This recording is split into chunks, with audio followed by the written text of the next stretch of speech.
وضو کے بعد کی دعائیں.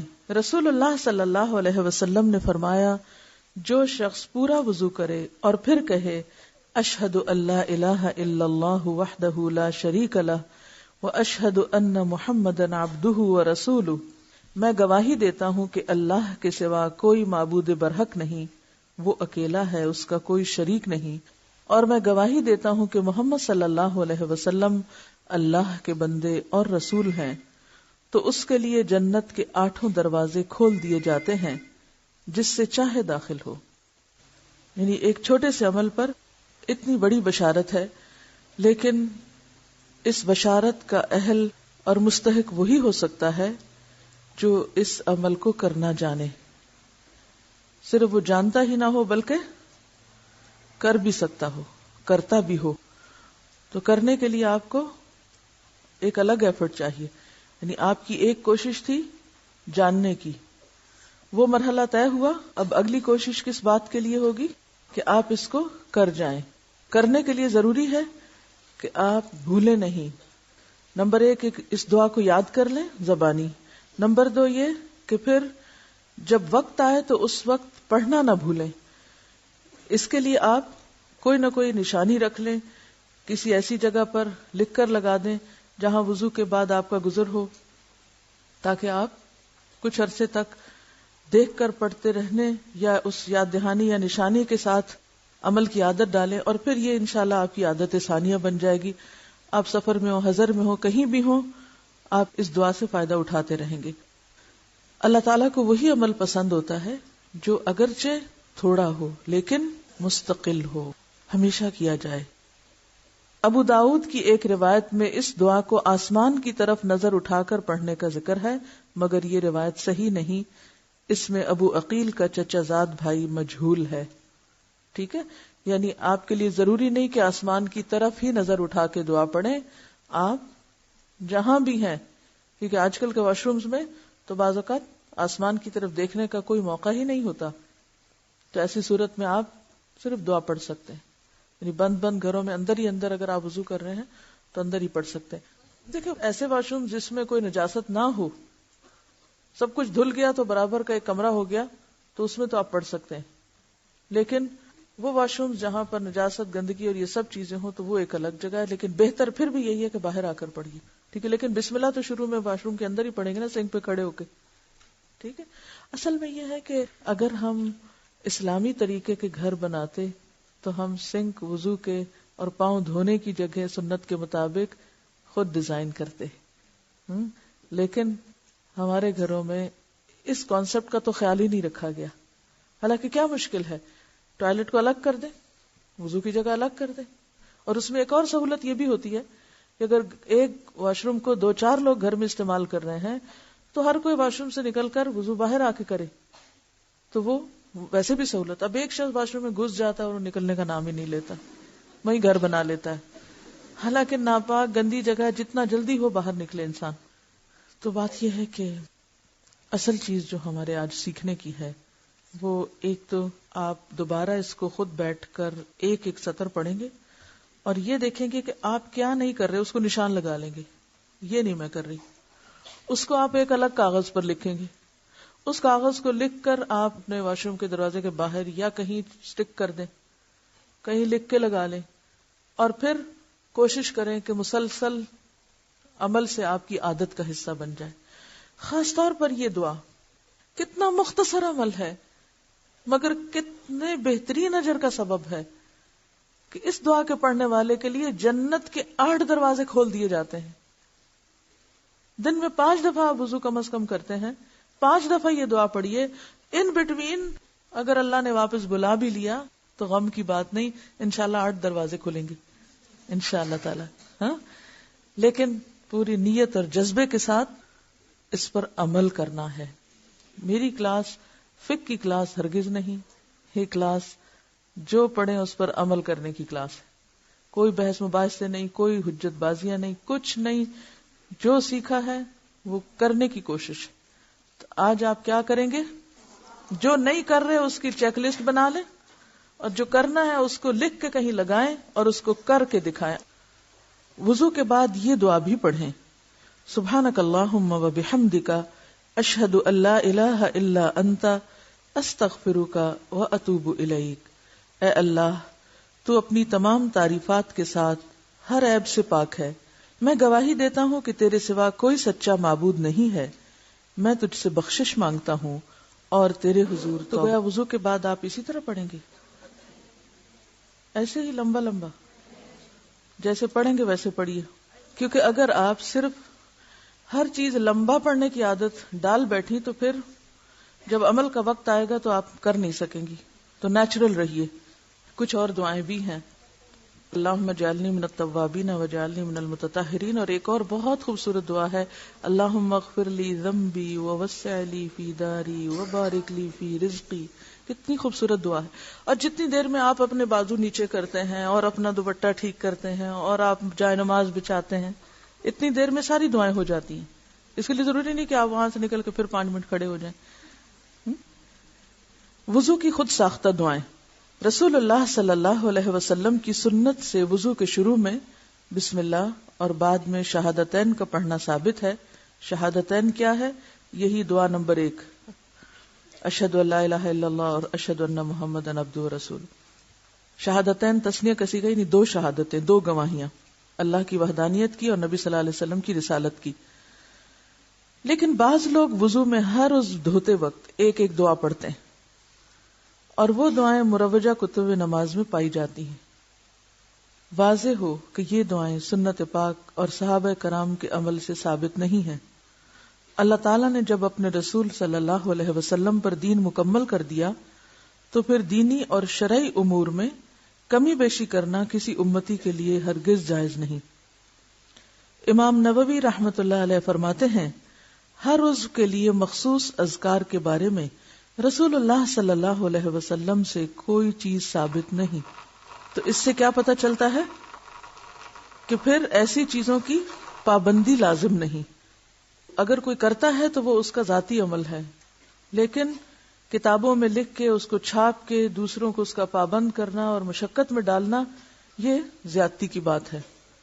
مثلاً اگر دل کے گہرے احساس سے ہاتھ دھوتے وقت یا چہرہ دھوتے وقت کوئی اپنے لیے آپ کے دل سے دعا نکل آئی، کیونکہ دعا کیا ہے اصل میں؟ اللہ تعالیٰ کے ساتھ ایک گہرا تعلق، محبت کا ایک اظہار، یعنی دعا تعلق کو ظاہر کرتا ہے کہ یا رب ہم تجھے ہر وقت یاد کرتے ہیں، ہر موقع پہ یاد کرتے ہیں اور تیری مدد کے محتاج رہتے ہیں۔ تو اگر اس جذبے اور احساس کے ساتھ کوئی چیز آپ کے دل سے نکل آتی ہے، وہ ایک الگ بات ہے۔ یعنی چہرہ دھوتے وقت اگر آپ کہتے ہیں یا اللہ میرے چہرے کو آگ سے بچانا، یا یہ کہ یا رب میری عیب دور کر دے، یا کوئی ایسی بات جو آپ کے دل کے اندر ہے اور وہ آپ کی زبان پہ آ گئی، تو اس میں تو ممانعت نہیں۔ لیکن اپنے پاس سے اپنی بات کو دین بنا کے دوسروں کو اس کی پابندی کروانا اور دوسروں پر لازم کر دینا، یہ دین میں مشقت پیدا کرنے کا باعث ہے۔ تو اس سے بچنے کی ضرورت ہے۔ وضو کے دیگر مسائل، وضو کے اعضاء کا 2 بار اور 1 بار دھونا بھی آیا ہے۔ یعنی پیچھے تو ہم نے 3 بار کا پڑھا، لیکن بعض روایات میں 2 دفعہ دھونے کا ذکر بھی ملتا ہے اور حتیٰ کہ 1 بار کا بھی۔ نبی صلی اللہ علیہ وسلم اور صحابہ کرام رضی اللہ عنہم کا اکثر عمل 3 بار دھونے پر رہا ہے۔ ابن حزم رحمۃ اللہ علیہ فرماتے ہیں کہ سب علماء کا اتفاق ہے کہ اعضاء کا 1 بار دھونا بھی کافی ہے۔ اب اس میں کنٹرڈکشن نہیں، تضاد نہیں، وسعت ہے۔ کیا زیادہ تر روایات کس کے بارے میں ہے، یا زیادہ عمل کیا ہے؟ 3 بار دھونے کا، لیکن 2 بار اور 1 بار کا بھی ثبوت ملتا ہے، جس کا مطلب یہ ہے کہ اگر کوئی 1 بار دھوئے تو بھی کافی ہے، اور اگر کوئی 3 دفعہ تک جاتا ہے تو بہت اچھا ہے، افضل ہے۔ ایک ہے کفایت کا درجہ کہ کافی ہے، 1 دفعہ دھونا کافی ہے، ہو گیا وضو، اور ایک ہے فضیلت کا درجہ کہ 3 بار آپ دھوئیں۔ لیکن اگر آپ 3 سے آگے بڑھتے ہیں تو یہ کس میں آتا ہے؟ زیادتی میں آتا ہے۔ جیسے حدیث میں آتا ہے کہ فقد اساء وظلم، اس نے برا کیا، ظلم کیا۔ کہ کوئی کہے صحابہ تو 3 دفعہ دھوتے تھے، میں ان سے بھی نیک بنتا اور 4 بار دھو رہا ہوں یا 5 بار دھو رہا ہوں، تو یہ درست نہیں۔ ہاں کوئی صابن لگ جائے ضرورتاً، اگر آپ کو 3 سے زیادہ دفعہ دھونا پڑ گیا، مثلا کوئی داغ لگا ہوا تھا یا کوئی صابن اتر نہیں رہا یا آنکھوں میں صابن چلا گیا اور آپ کو 1 چھینٹا اور ڈالنے کی ضرورت ہے، تب آپ کہیں نہیں وہ تو زیادتی ہو گئی اب مجھے اسی طرح ہی رہنا ہے، تو یہ زیادتی ہے، پھر یہ ایک دوسری انتہا ہے. لیکن آپ کے ذہن میں یہ ہو کہ اصل وضو بس 3 دفعہ تک ہے. بعض لوگوں کو وہم کی بیماری ہوتی ہے، وہ کئی بار دھوتے چلے جاتے ہیں. نہیں، آپ کو تیسرے درجے پر آ کر سٹاپ کرنا ہے، روک دینا اپنے آپ کو، اس سے آگے نہیں بڑھنا. لا تقدموا بین یدی اللہ ورسولہ، اللہ اور اس کے رسول کے آگے مت بڑھو. جو انہوں نے مقرر کر دیا اسی تک رہو، اور اس سے کم کی رخصت ہے، تمہیں اجازت ہے. اس کو کنٹرڈکشن نہ کہا جائے کہ کبھی تو کہا گیا 1 بار دو اور کبھی کہا گیا 3 بار دو. تو یہ جواز کے مختلف پہلو ہیں. اس سے پتہ چلتا ہے کہ ہمارے دین میں وسعت ہے. ایک اعرابی نے رسول اللہ صلی اللہ علیہ وسلم کی خدمت میں حاضر ہو کر وضو کی کیفیت دریافت کی. ایک دیہاتی تھا، آیا، پوچھا وضو کیسے ہوتا ہے. تو آپ نے اسے اعضاء کا 3 بار دھونا سکھایا اور فرمایا اس طرح کامل وضو ہے. پھر جو شخص اس 3 بار دھونے پر زیادہ کرے پس تحقیق اس نے برا کیا، اساء، اور زیادتی کی، یعنی حد سے بڑھ گیا، اور رسول اللہ صلی اللہ علیہ وسلم کی مخالفت کر کے اپنی جان پر ظلم کیا. تو دین جیسا ہے اس کو ویسا ہی رہنے دے، اس کو بوجھل نہ بنائے، اپنے لیے مشکل نہ بنائے. مسنون وضو سے گناہوں کی بخشش. رسول اللہ صلی اللہ علیہ وسلم نے فرمایا جس وقت بندہ مومن وضو شروع کرتا ہے پھر کلی کرتا ہے تو اس کے منہ کے گناہ جھڑ جاتے ہیں، نکل جاتے ہیں. پھر جس وقت ناک جھاڑتا ہے اس کے ناک کے گناہ نکل جاتے ہیں. پھر جس وقت چہرہ دھوتا ہے اس کے چہرے کے گناہ نکل جاتے ہیں، یہاں تک کہ اس کی آنکھوں کی پلکوں کے نیچے سے بھی گناہ نکل جاتے ہیں. چہرہ دھوتے وقت گناہ داڑھی کے کناروں سے بھی گرتے ہیں، اور جس وقت وہ ہاتھ دھوتا ہے تو اس کے دونوں ہاتھوں سے گناہ نکل جاتے ہیں، یہاں تک کہ وہ دونوں ہاتھوں کے ناخنوں کے نیچے سے بھی نکل جاتے ہیں. پھر جس وقت مسح کرتا ہے تو اس کے سر سے گناہ نکل جاتے ہیں، یہاں تک کہ دونوں کانوں سے بھی نکل جاتے ہیں. پھر جس وقت پاؤں دھوتا ہے تو اس کے دونوں پاؤں سے گناہ نکل جاتے ہیں، یہاں تک کہ دونوں پاؤں کے ناخنوں کے نیچے سے بھی نکل جاتے ہیں. پھر جب اس نے نماز پڑھی، اللہ کی تعریف، ثنا اور بزرگی بیان کی اور اپنا دل اللہ کی یاد کے لیے فارغ کیا، تو وہ گناہوں سے اس طرح پاک ہو کر لوٹتا ہے جیسے وہ اس دن پاک تھا جب اسے اس کی ماں نے جنا تھا. اب اس میں 2 کام ہے کرنے کے. ایک تو یہ حدیث ان سب کو سنائیں جنہیں وضو مشکل لگتا ہے، جو وضو میں سستی کرتے ہیں. عموماً بچوں کو، بچے کیا بڑے بھی، وضو ان پہ بہت بھاری ہوتا ہے. حالانکہ وضو پہلا درجہ ہے، اگر وضو ہو جائے تو نماز پھر مشکل نہیں رہتی. آپ نے دیکھا ہوگا جب آپ کو وضو ہوتا ہے تو آپ کو نماز آسان لگتی، لیکن اگر وضو بھی کرنا ہو، نماز پڑھنا ہو، تو پھر نماز بھی بھاری لگنے لگتی. تو اگر کسی کو یہ یاد رہ جائے کہ اس طرح میرے گناہ دھلتے ہیں، صرف ظاہری طور پر میل ہی نہیں اتر رہی بلکہ اندر کی روح کی دھلائی بھی ہو رہی ہے، باطن کی طہارت بھی ساتھ ہی ہو رہی ہے، گناہ بھی دھل رہے ہیں، تو اس سے یہ عمل اور زیادہ دلچسپ بن جاتا ہے، آسان ہو جاتا ہے، خوشی کا باعث ہوتا ہے. مثلاً آپ اپنے واش روم کے دروازے کے باہر ایک جملہ لکھ کے لگا سکتے اپنے لیے کہ میں اپنے گناہ دھونے جا رہی ہوں. تو ہو سکتا ہے کہ جب اس پر آپ کی نظر پڑے تو آپ وضو کرتے وقت ایک خاص احساس کے ساتھ وضو کریں اور اس میں آپ کو خوشی نصیب ہو. یعنی کام تو ہمیں کرنا ہی ہے، مصیبت کے مارے بھی کرنا ہے، بیزاری سے بھی کرنا ہے اور خوشی سے بھی کرنا ہے. تو کیوں نہ اللہ کی عبادت میں خوشی ہو. اب دیکھیے کہ ہمارے جتنے بھی نیک عمل ہیں وہ دراصل کیا ہیں؟ ایک خوبصورت تحفہ ہے اللہ تعالیٰ کے حضور. خواہ وضو ہے یا نماز ہے، یہ کیا ہے؟ ایک گفٹ ہے آپ کا. آپ ذکر کرتے ہیں، اللہ کو یاد کرتے ہیں، آپ وضو کرتے ہیں، آپ نماز پڑھتے ہیں، آپ صدقہ دیتے ہیں، یہ ساری چیزیں کیا ہیں؟ تحفہ. یا نہیں؟ کس کو دیتے ہیں کر کے؟ کس کے پاس بھیجتے ہیں؟ کس کے لیے کرتے ہیں؟ کیا کہتے ہیں؟ ایاک نعبد، صرف تیرے لیے کر رہے ہیں. ایسے ہی ہے نا، صرف تیرے لیے کر رہے ہیں، گویا تجھے کر کے دے رہے ہیں. تو تحفے کیسے ہونے چاہیے؟ کس جذبے سے دیے جانے چاہیے؟ کس شکل میں دیے جانے چاہیے؟ کوئی پتہ نہیں. کبھی دیا ہو تو پتا ہو. پسندیدہ شکل میں. مسنون عمل پسندیدہ عمل ہے نا، اس لیے اس وقت مسنون کی بجائے آپ پسندیدہ شکل بتائیے، پسندیدہ، خوبصورت، احسن اور دل کی خوشی کے ساتھ. لیکن جب آپ کسی کام کو بے روح طریقے سے کرتے ہیں تو وہ کیسا ہو جاتا ہے؟ یہ ایسا ہی ہے، آپ کسی کو مثلا بکری کا تحفہ دینا چاہتے ہیں، 40 خصلتوں میں سے اعلیٰ ترین خصلت بکری دینا ہے کسی کو دودھ پینے کے لیے، وقتی تحفہ چاہے. لیکن اگر بکری کی روح نکل جائے اور آپ وہ بکری کسی کو دینے کو جائیں، مردار بکری، تو کیسا لگے گا؟ ہاں، قبول کرے گا کوئی اس کو؟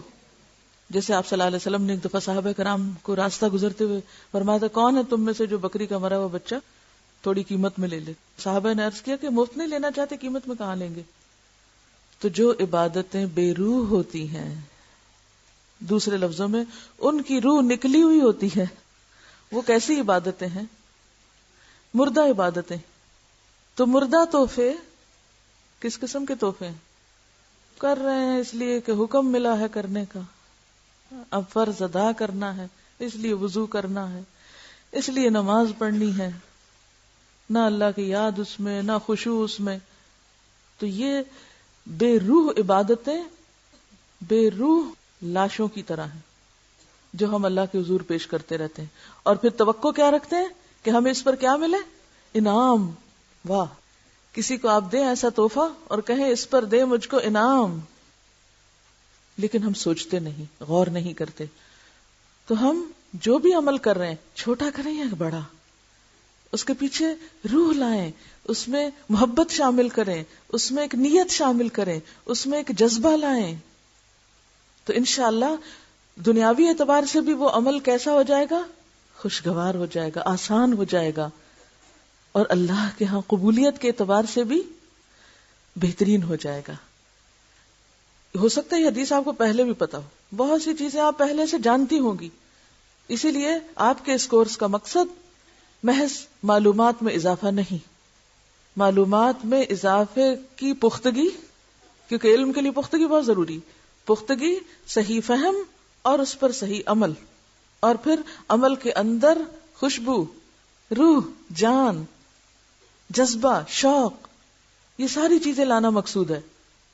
اور یہ ہو نہیں سکتی جب تک کہ انسان اپنے آپ کو بار بار اس کی یاد دہانی نہ کراتا رہے. بہرحال تو اب یہ ہے کہ آپ جب وضو کریں تو یہ سوچ کے کریں کہ میرے گناہ نکل رہے ہیں، جھڑ رہے ہیں، اس لیے دوڑ دوڑ کے کریں. ایک شخص نے رسول اللہ صلی اللہ علیہ وسلم سے پوچھا کہ آپ اپنی امت کو میدان حشر میں دوسری امتوں کے بے شمار لوگوں کے درمیان کس طرح پہچانیں گے؟ اتنی مخلوق ہوگی، شکلیں بھی ملتی جلتی ہوں گی، کیسے پہچانیں گے؟ آپ نے فرمایا، میرے امتی وضو کے اثر سے سفید نورانی چہرے اور سفید نورانی ہاتھ پاؤں والے ہوں گے، اس طرح ان کے سوا اور کوئی نہیں ہوگا. یعنی صرف میری امت کے لوگ ہی چمکیں گے. لیکن کون سے لوگ چمکیں گے؟ جو وضو کرنے والے. کئی لوگ ایسے بھی ہوتے ہیں نا جو حضور صلی اللہ علیہ وسلم سے بڑی محبت کرتے ہیں، بہت محبت کرتے ہیں، روتے بھی ہیں آپ کی محبت میں، نماز نہیں پڑھتے، عجیب محبت ان کی. میں نہیں کہتی محبت نہیں ہوگی، ہوگی، لیکن وہ محبت کیسی محبت جو آپ کو اطاعت نہیں سکھاتی، زبانی غلام بنا رہی ہے، عملی غلام نہیں بناتی. کیونکہ محمد کی غلامی کی باتیں تو بہت ہوتی ہیں، کس قسم کی غلامی جب اطاعت ہی نہیں آپ کی پیروی نہیں. ایسے لوگوں کو بتانا چاہیے، سمجھانا چاہیے کہ دیکھو تمہیں کیسا لگے گا جب تم آپ سے محبت کرتے ہوگے لیکن آپ تمہیں نہیں پہچانیں گے. نبی صلی اللہ علیہ وسلم تمہیں نہیں پہچانیں گے اگر تم نے وضو نہیں کیا. کیا تم نہیں چاہتے تم پہچانے؟ دنیا میں تو ہمیں اپنی پہچان کرانے کا کتنا شوق ہوتا ہے. تمہیں پتا میں کون ہوں؟ میں فلاں اور فلاں ہوں. قیامت کے دن اپنی پہچان نہیں کرائیں گے؟ کیا آپ نہیں چاہیں گے کہ نبی صلی اللہ علیہ وسلم آپ کو فوراً پہچان جائیں اور حوض کوثر سے پانی پلائیں؟ تو اس لیے وضو ہمیشہ شوق سے کیجیے اور پورا پورا کیجیے. خشک ایڑیوں کو عذاب. حضرت عبداللہ بن عمر رضی اللہ عنہ سے روایت ہے کہ ہم رسول اللہ صلی اللہ علیہ وسلم کے ساتھ مکے سے مدینے کی طرف لوٹے. راستے میں ہمیں پانی ملا. ہم میں سے ایک جماعت نے نماز عصر کے لیے جلد بازی میں وضو کیا. پیچھے سے ہم بھی پہنچ گئے. دیکھا کہ ان کی ایڑیاں خشک تھیں، ان کو پانی نہیں پہنچا تھا۔ رسول اللہ صلی اللہ علیہ وسلم نے فرمایا خشک ایڑیوں کے لیے آگ سے خرابی ہے، بس وضو پورا کیا کرو، یعنی جو وضو کے فرائض ہیں ان میں سے کچھ حصہ بھی خشک نہ رہے۔ اس حدیث سے معلوم ہوا کہ وضو بڑی احتیاط سے سنوار کر اور پورا کرنا چاہیے۔ اعضاء کو خوب اچھی طرح اور 3 بار دھونا چاہیے تاکہ ذرہ برابر جگہ بھی خشک نہ رہے۔ ایک شخص نے وضو کیا اور اپنے قدم پر ناخن کے برابر خشک جگہ چھوڑ دی۔ نبی صلی اللہ علیہ وسلم نے اسے دیکھ کر فرمایا واپس جا اور اچھی طرح وضو کر، کیونکہ وضو نماز کی تیاری ہے۔ اگر وضو ناقص ہے تو نماز کامل ہو نہیں سکتی، نماز تو ادا ہی نہیں ہوگی، آپ اقیم الصلاۃ پر عمل کر ہی نہیں سکتے۔ تو وضو پہلا قدم ہے، اور اس میں طریقہ مسنون ہونے کے علاوہ کامل وضو کرنے کی ضرورت ہے۔ اس حدیث سے ایک اور بات بھی پتہ چلتی کہ اگر ایڑی خشک رہ جائے تو اتنا وبال ہے، تو کہاں یہ کہ انسان نہ وضو کرے اور نہ نماز پڑھے یا بغیر وضو نماز پڑھے۔ بعض لوگ سستی کے مارے بغیر وضو ہی نماز پڑھ لیتے۔ ابھی میری ایک عزیز گئی ہوئی تھی حج پر، تو وہ بہت پریشان ہو کر لوٹی، کہنے لگی کہ میں نے بہت سے لوگوں کو دیکھا کہ وہ وضو کا خیال ہی نہیں کرتے، حرم میں سو جاتے ہیں، پھر اٹھ کے نماز پڑھنا شروع کر دیتے ہیں۔ اور ان کی گفتگو کسی خاتون سے ہی تو کہنے لگی یہاں وضو معاف ہے۔ معلوم نہیں کس نے اس کو یہ تربیت دے کے بھیجا تھا کہ حرم میں وضو معاف ہو جاتا ہے۔ بعض لوگ تو ہمارے یہاں نمازیں بھی معاف سمجھتے ہیں، وہ تو اتنے پہنچے ہوئے بزرگ ہیں ان کو نماز کی بھی ضرورت نہیں۔ تو اسی طرح کچھ بزرگی حرم میں جا کے یہ ہو جاتی ہے شاید کہ پھر وہاں وضو کی ضرورت نہیں۔ تو بہت سارے لوگ اس معاملے میں کوتاہی کرتے ہیں۔ تو یہ ہمیشہ یاد رکھیے کہ اگر ایک ناخن برابر جگہ خشک رہنے کی اتنی وعید ہے تو پھر پورا وضو نہ کر کے نماز پڑھنے پر کتنی وعید ہو سکتی۔ بعض لوگ بچوں کو کہہ دیتے ہیں اچھا کوئی بات نہیں، وضو نہیں بھی تم نماز پڑھ لو، کسی طرح نماز کی عادت پڑ جائے۔ ہماری ایک عزیز ہے، انہوں نے بچپن میں یہی غلطی کی۔